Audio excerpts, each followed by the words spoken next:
with G. Scott. He needs no introduction. As you all know, he's been with us all season long, 13-year NFL career, Seahawks legend, Super Bowl champion, but more importantly, my good friend, Brandon Mebane. Bang, what's good, my boy? What's going on with you, man? How you doing? I'm good. Look, man, we've been off for a couple weeks. We had a holiday magic going on down here, so that was the reason. Now we got you back. The Seahawks were on a 4-game winning streak. They lost to the Green Bay Packers on Sunday Night Football. Right now they got 3 games left. They're 8-6 with a 50% chance to make it to the playoffs. Right. I know you have gone over the film extensively, like you do all the time. My first question is this. How it look, Bang? How did it look? Well, from watching the film and seeing how the progress they made, to me, I think they went backwards. I think they went to doing the things that they were doing earlier in the year, which was protection with 6-man protection, not running 7, sometimes 8-man protection. On defense, the alignment was bad. It was kind of like watching them on defense. It was like they weren't real confident on the game plan. It's kind of like they was all like just moving around. They wasn't set. They wasn't aligned. And it was like at times they played not confident in the game plan and not confident on what they seen on film. It was, to me, it was like 2-3 steps backwards. Well, I wanna get into why do you think that happened. But before we do that, let's go ahead and let's go to the film so people watching right now can see what you saw. What do we got here? So right here, man, Green Bay is obviously on the 2-yard line, right? 1-yard line, whatever, right? Okay. It's goal line. So whenever a team that's a good running team, whenever they come out, the first run that the first play that they're gonna run is a run play. It's just what it is. Like they want to establish who they are. And they're on the road, so they want to kill the clock and get the fans about the game, right? Okay. So right here, if you watch this tape, this particular play right here, whenever you come out in goal line, right, you want to have the confidence of I'm lining up, I'm looking at the personnel, I'm looking at the stands, I'm looking at the eyes, I'm looking at the quarterback, I'm listening to the quarterback, and you got to get ready to go. When you look at Seattle's defense right here, they're all just moving around and shuffling.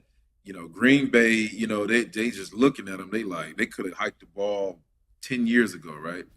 And, they're not set and they're just not ready to play when they're just looking at this play, And, obviously right here you see it, they scored, right? But I think they wasn't to me, they wasn't aligned correctly and they wasn't confident on like who was in the game, what personnel was in the game. So when you get things like this, froze. Oh, my guy Bang froze on us. Yeah, Bang, you put the camera on me until he comes back. Bang, I think that might be your internet right there. You know what I'm saying? That's not on here.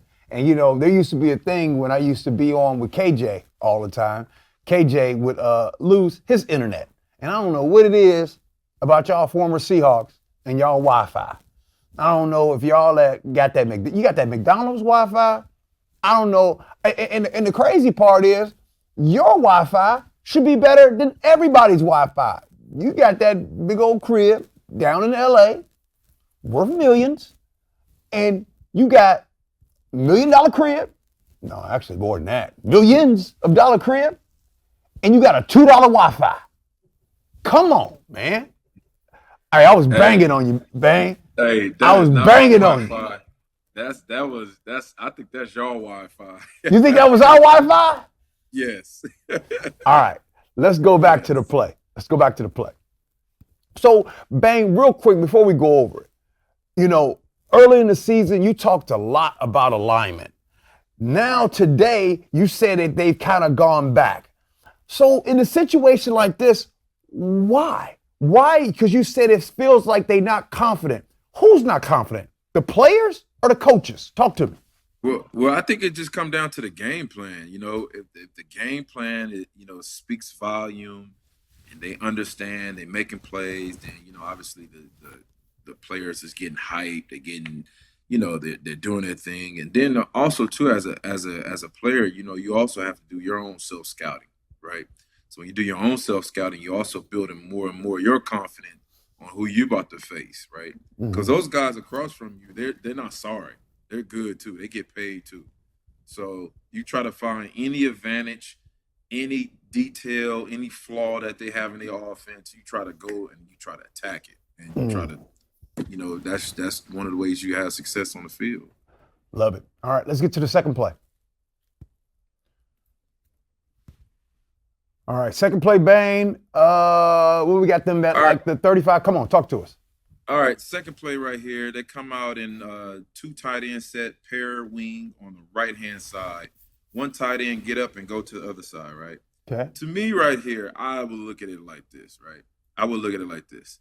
Stay lined up in that. Don't let a single motion dictate to your whole defense of sliding your whole interior defensive alignment. Because a lot of times when you slide your whole interior defensive alignment, number 58, you have to slide down and tighten too, right? Because it's a balanced formation. So whenever you get a formation like this as an interior D tackles, you have to already automatically think inside run, double teams on both the three technique and the nose, right? Okay. Right here, if you look at right here, they're still not real, positive or, have the most confident on where the ball is going, who's getting the ball, how they're running the ball, right? It's alignment and assignment on this same play too. Same thing.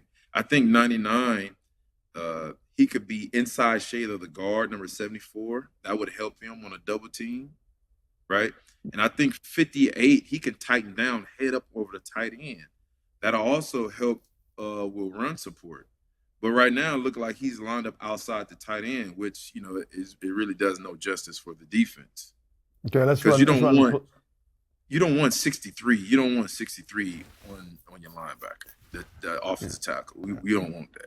No, Mebane, here's the thing. Tell us what you're trying to show us here, because in all fairness, it wasn't a big run. So talk to us. Well, it wasn't a big run, right? But they're still not lining up correctly, right? So this play right here, other teams can see this play and they be like, they can be like, oh, look how wide 58 is. So right here, right? So you look at this B gap, and you look at the C gap. So that's a lot. That's a lot of spacing right there. It's too much spacing. So let's say the Minnesota Vikings see this play. They'll run the same formation, but they might do it on the other side. They'll take with a pair of wing, they'll take one tight end, motion them over, and they'll run it the opposite way because they're looking at it like, oh, this is how they run it up, line it up in what we call ace personnel, right? So when you do these type of things, other teams see it, and they like, oh, we're going to run this play right here, right? Just, see if they correct it. But it's all alignment and it's all assignment. I think, like I said, I would say Seattle has the right personnel. I think they're overthinking just playing the run and lining up. To me, I wouldn't let a single tight end motion move my whole entire defense. Now, if you pick up both the tight ends and move them over on one side, then I feel like, okay, you have to change the strength of the defense. But a single tight end, to me, I wouldn't slide my interior D tackles on this particular play. All right, let's get to the third play. Now we're at the 50. Talk to us. Okay, the third play, right? So this is another thing, too, that I seen from the defensive lineman, not just the interior defensive lineman, right? Just the defensive lineman, period. Whenever you playing defensive line, right, and whenever you playing a team that runs inside zone or wide zone, you have to adjust your stance, right? So when I mean say adjust your stance, you can't have a narrow stance like your pass rusher. You have to open up your stance a little bit, and you have to play with some power, right?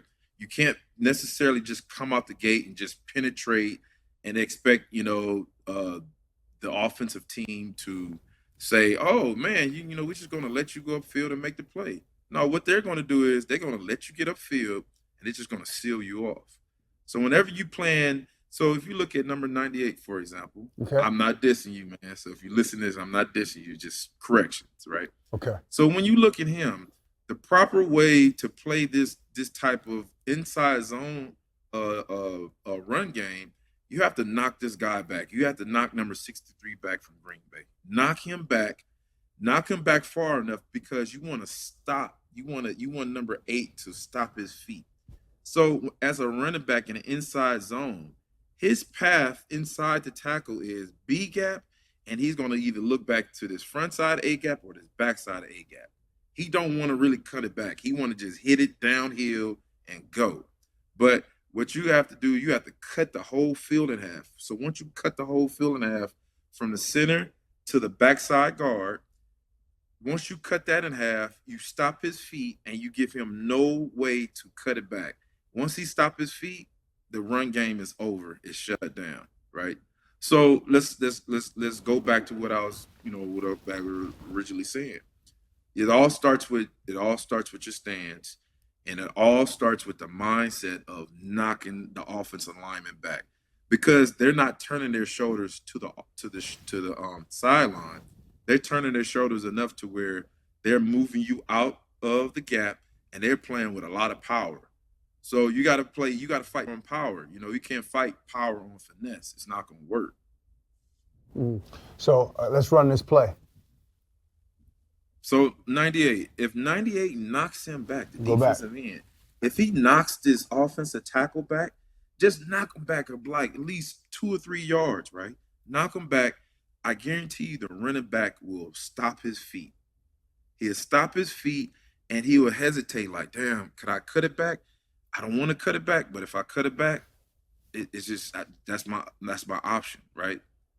So, when you play football, this is not a stat, right? That this guy, that what I'm telling him correctly should do, is not a stat, but it's great for your whole support run game on your defense. Now, just imagine if he knocks him back properly and correctly, running back, then look at this gap right here, right? He's going to cut it back to that. Remember I said that backside A gap? Mm-hmm. He's going to have to cut it all the way back to that backside A gap to where 13 will be right there, right? He had to run right into him, which nobody's coming up to block him. Number 91 does a great job of having taking on 2 blocks, holding the backside guard and the tackle on a double team. Number 90 does a great job, right? Also, so I would say, man, when one guy makes a tackle, this is one thing that fans don't understand and see, that when you used to see Bobby make all those tackles, KJ, Malcolm, all our backers make all these plays.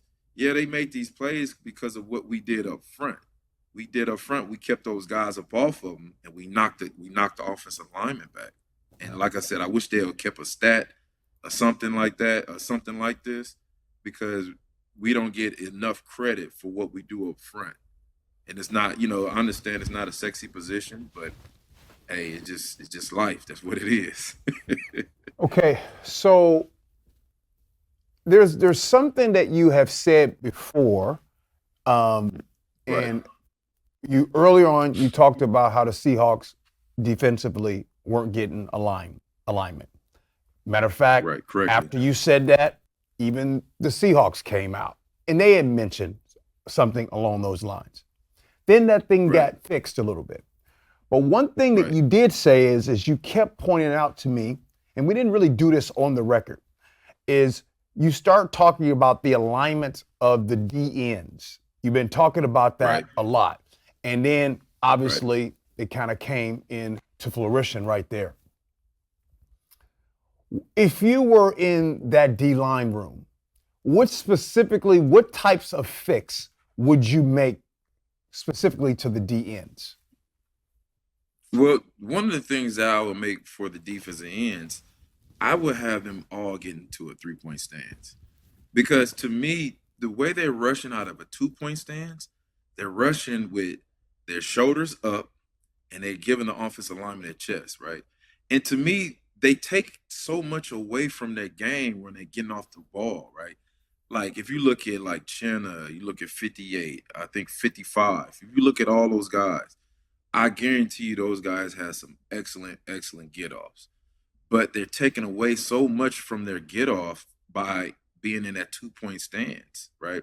It's not so many rushers in the history of NFL that have great get-off out of 2-point stance. If you look at the history of the NFL defensive linemen, the great pass rushers, the great defensive ends, the great defensive tackles, what did they all do? They all got in that 3-point stance, man. I would say this.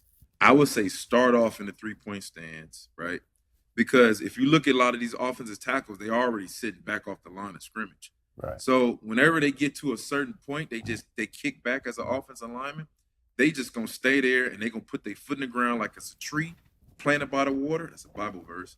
They gonna sit right there and they gonna be like, man, come on, run into there, and I'm just gonna hold you and I'm gonna grab you. I already got her. See your numbers, and you just running right into me. I just think that they will have more production out of a 3-point stance right now than a 2-point stance. Let's go on the offensive side of things. We just spent a lot of time on defense. Defense is important. Right. On the offensive side of things, there's a lot of fans right now upset with the offensive line. Right now, they're still concerned about whether or not Geno is going to be able to play. And one of the things that I have learned that you taught me is real easy to just be like the offensive line, offensive line, offensive line.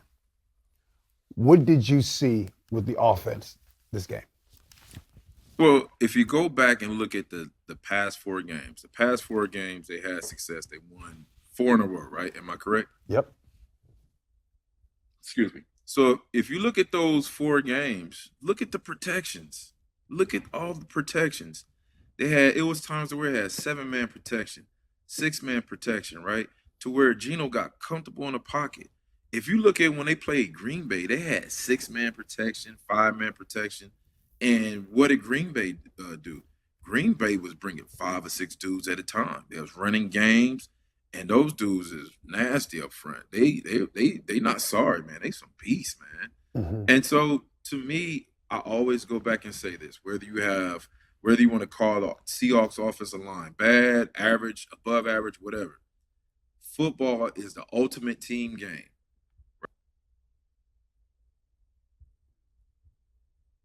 That wasn't me this time, Bane. That's you right there. Man. Matter of fact, I don't know. It might not be. It could be us because, we have changed, but maybe there's some winds in California.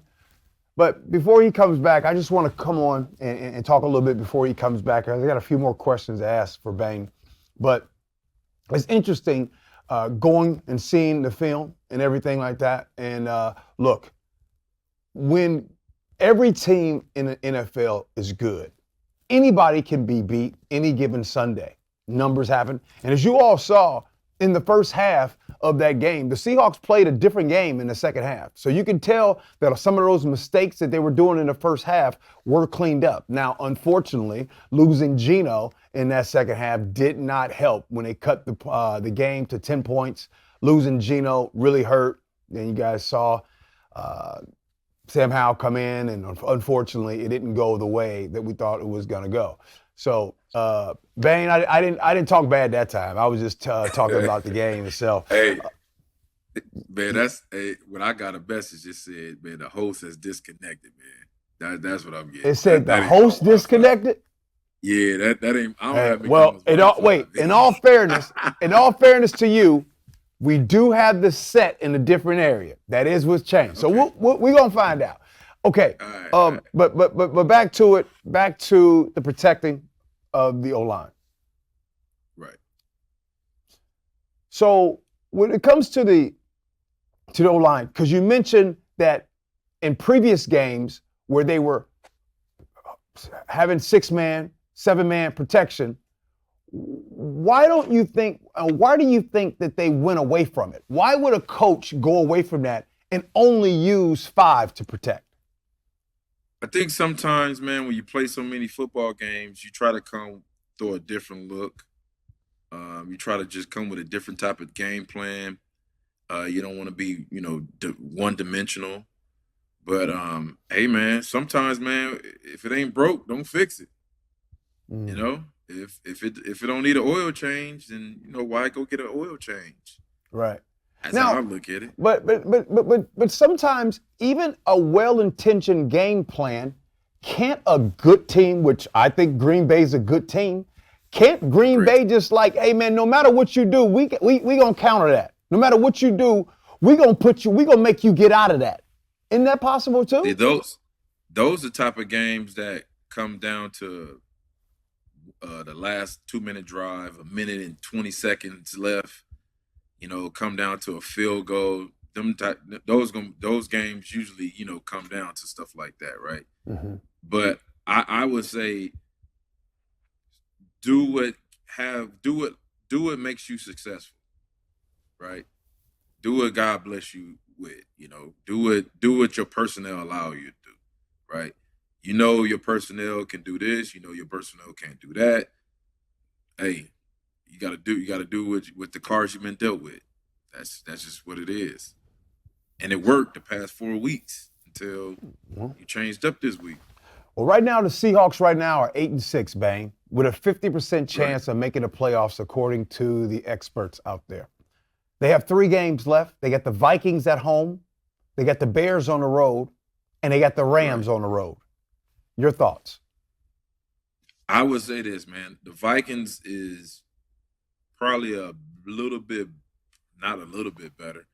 They're better than Green Bay, but I would say just looking on the up and up, you're at home, so you have to take advantage of that 12th man. You have to, man. Because when you look at the Seahawks defense, right? Whenever we used to play people used to always over communicate. That was always the opposing team. Now you look at the Seahawks defense, they were over communicating, moving, shifting, and doing, a whole lot of stuff to where that's unusual for the home team to be doing that. Right. At I was about to say CenturyLink. Lumen Field. You can tell I ain't been here in a long time. Yeah, so that's the other teams what they're supposed to be doing because of the crowd noise, and it's just uncomfortable for the opposing team. I would say, man, any of these games they're capable of winning all 3 of them, and they're capable of losing all 3 of them. But to me, it all just comes down to who won it more, the game plan, alignment, and assignment. That's just what it is. Just that simple. Do they have the ability to beat all 3 teams? Yes. Absolutely. Do they have the ability to lose all 3 the games? Absolutely. But it just all come down to how bad you want it. That's just what it is. So the 3 things you just said, how bad you want it. What else was it? The alignment and assignment. Alignment and assignment in the game plan. That's simple. In the game plan. Yeah. How bad you want it, alignment and assignment in the game plan. So that's it, man. Game plan is coaches. Right. Alignment and assignment, coaches. Coaches and players. Yeah. It could be coaches and players because the coach got to hold those guys accountable, and the guys got to hold themselves accountable of lining up correctly. It's critical. Yeah. And how bad you want it, the players and the coaches. So Bang. I think both of them, all 3 of them, is player and coach. They all in it together, man.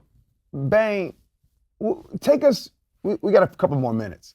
Yep. Take us into the mindset of when you got 3 games left in the season, 3 crucial games. But you got to win, right? So you can kind of win.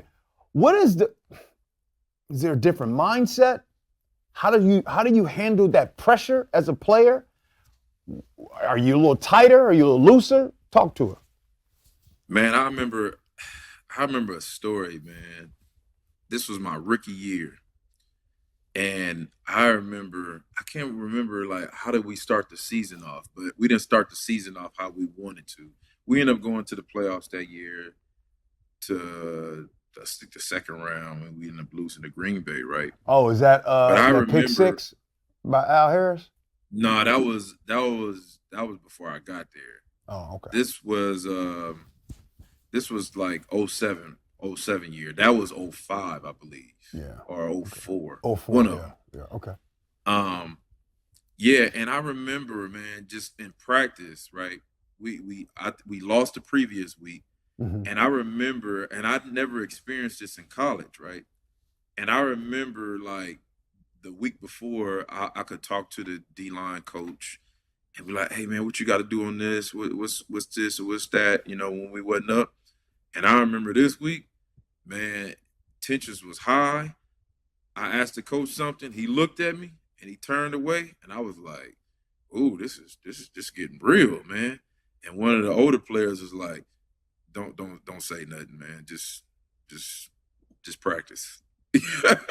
And I was like, ooh. Oh, so there's less talking right now, huh? Oh, absolutely, man. It's less talking and just more production. Yeah. That's just what it is. Yeah. Because just keep it real, G. Listen, just keep it 100. If the Seahawks don't go to the playoffs, right, at least to the playoffs, people are gonna lose jobs. This probably is gonna be some of these guys' last season, right? Depending on the success of these next 3 games. It's that's the NFL, man. That's life. Yeah. What they call it, the circle of life. Yeah. Man, it's about to get real, man.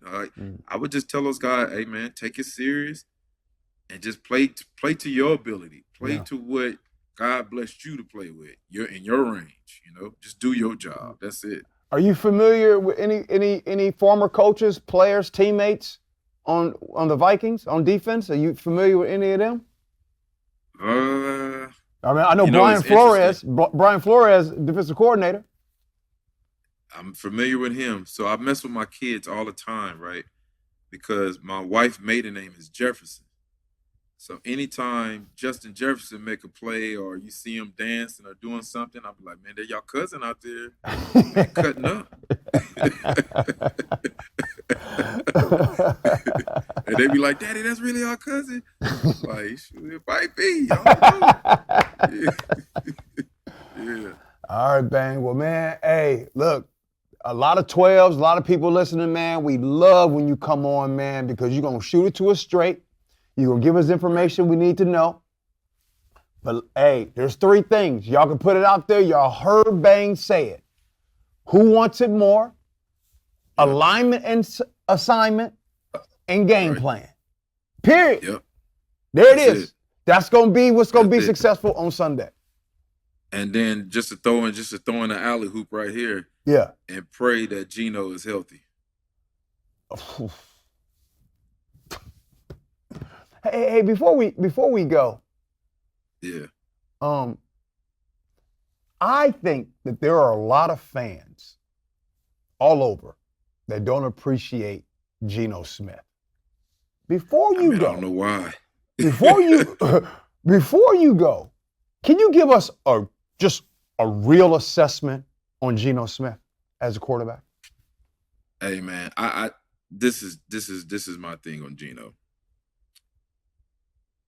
Especially early on, if you give Geno early on the pocket that he deserves, the pocket that he needs, the protection that he needs, Geno can get in a rhythm to where everybody's mouth would just drop to the floor and say, "Oh my, wow, he's really like that."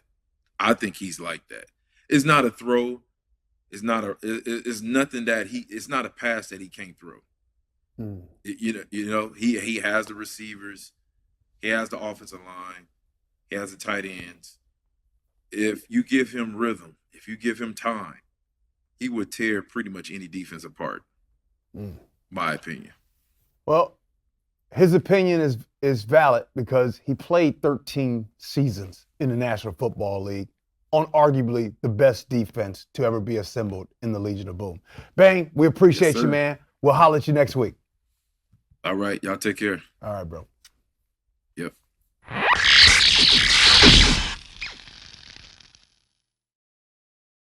Somebody asked me recently, gee, you looking a little bit different. And I wanted to bring this to you because lately I quit drinking. And not that I had a drinking problem or anything, at least, I mean, everybody says that they don't, but no, I didn't. I mean, I would only usually drink maybe once a week on the weekends or something like that.